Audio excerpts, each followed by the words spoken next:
Guys, इस video में हम आपको कुछ ऐसे लोगों के बारे में बताने जा रहे हैं जिनकी कहानी पर अगर कोई फिल्म बनाई जाए तो एक अलग ही लेवल की मिस्ट्री ड्रामा मूवी होगी। तो चलिए जानते हैं।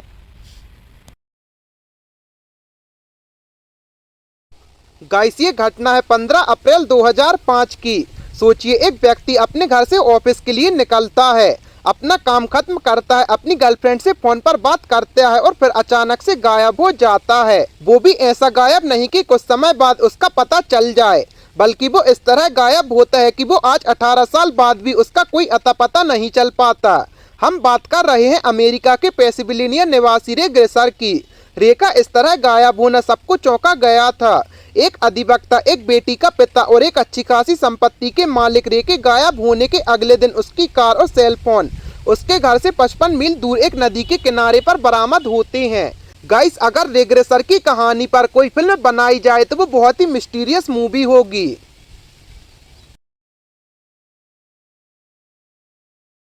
गाइस, दुनिया में हर इंसान की अपनी एक पहचान है।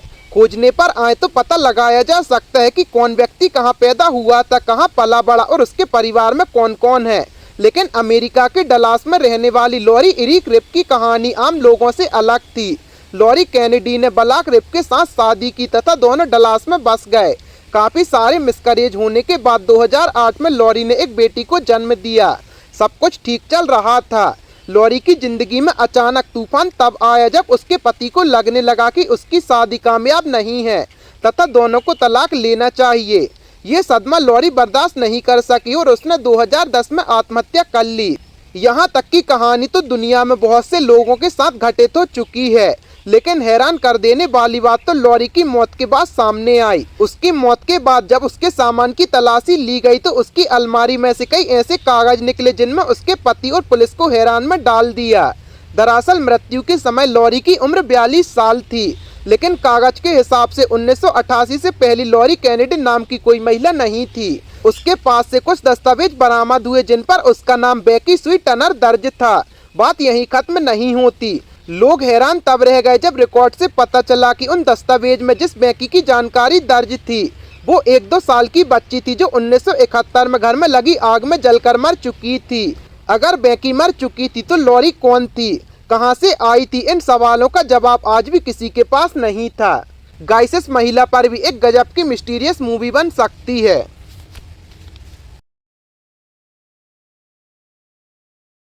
गाइस, कहते हैं कि माँ अपने बच्चे को अंधेरे में टटोल कर भी पहचान लेती है, लेकिन बॉबी डनवर के केस में ये बात गलत साबित होती है। ये 1912 की घटना है जब 4 वर्षीय बॉबी डनवर अपने परिवार के साथ लुसियाना स्थित सव्याजा लेक पर घूमने गया था। बॉबी यहाँ से अचानक ही गायब हो गया। उसे हर तरफ खोजा गया, पुलिस में रिपोर्ट दर्ज कराई गई, लेकिन उसका कहीं पता नहीं चला। इस घटना के लगभग 8 महीने के बाद पुलिस ने मिसिसिपी में बॉबी को बरामद किया।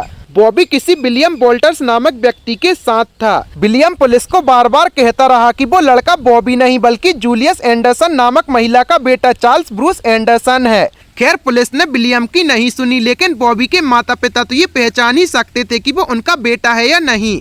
बॉबी जैसे दिखने वाला उस लड़के को लुसियाना लाया गया और वहाँ बॉबी के माता पिता ने देखकर कहा कि वो उनका ही बेटा है। बॉबी की मां ने उसके शरीर के तिल और अन्य निशानों के आधार पर इस बात की पुष्टि कर दी थी कि यही बॉबी है।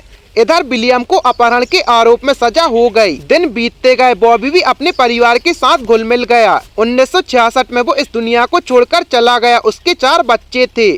उसने अपने साथ बचपन में घटित इस घटना को अपने बच्चों के साथ साझा कर दिया था। 2004 में बॉबी के छोटे बेटे बॉब डनवर ने अपनी बेटी मार्गेट डनवर के कहने पर डीएनए टेस्ट करवाया। वो चाहती थी कि वो अपने दादा के इस रहस्य को सुलझा दे। उसने अपने पिता के डीएनए को उसके चचेरे भाई यानी बॉबी डनवर के छोटे भाई के बेटे के साथ मैच करवाया, लेकिन हैरान करने वाली बात ये थी कि बॉबी के बेटे का डीएनए उसके चचेरे भाई से मैच नहीं हुआ। मतलब कि इतने सालों तक जिसे बॉबी डनवर समझा गया वो असल में ब्रूस एंडरसन था। इसके साथ ही विलियम को उस अपराध की सजा भुगतनी पड़ी जो उसने नहीं किया था। अब सवाल ये था कि अगर ये ब्रूस था तो फिर बॉबी का क्या हुआ? अफवाह ये भी है कि बॉबी के माता पिता ने ही बॉबी को मार दिया था और बचने के लिए किसी अन्य बच्चे को अपना बच्चा बना लिया था।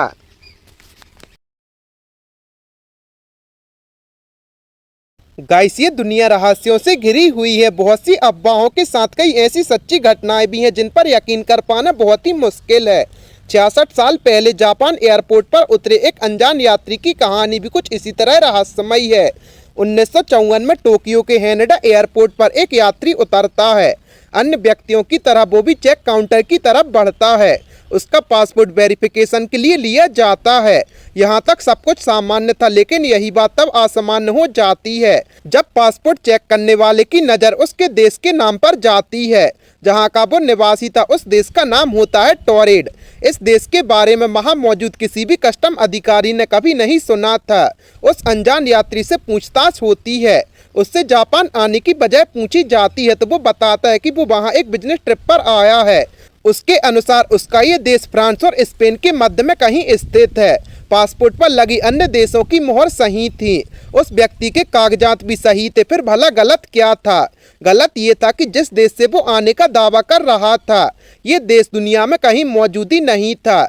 जिस कंपनी का कर्मचारी वो खुद को बता रहा था, उस कंपनी का कहना था कि उसका इस तरह के किसी व्यक्ति से संबंध नहीं है। इसी तरह वो जापान जिस कंपनी से मीटिंग के लिए आया था, उन्होंने ऐसी किसी व्यक्ति की जानकारी को झुठला दिया।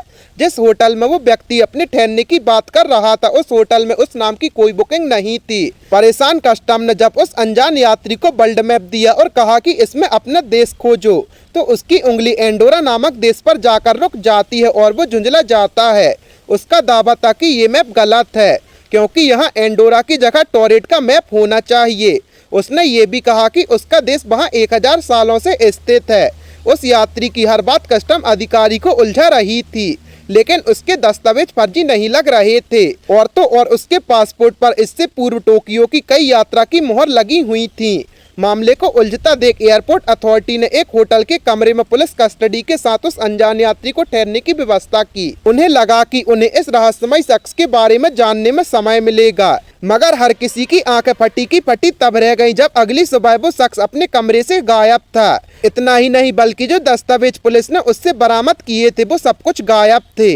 वो शख्स कौन था, कहां से आया था और ये टोरेड देश कहां का राज्य था, ये सब आज 66 साल बाद भी एक रहस्य बना हुआ है। कई रिपोर्टों में ये भी बताया गया कि वो शख्स टाइम ट्रेवलर था जो गलती से इस समय में आ गया था।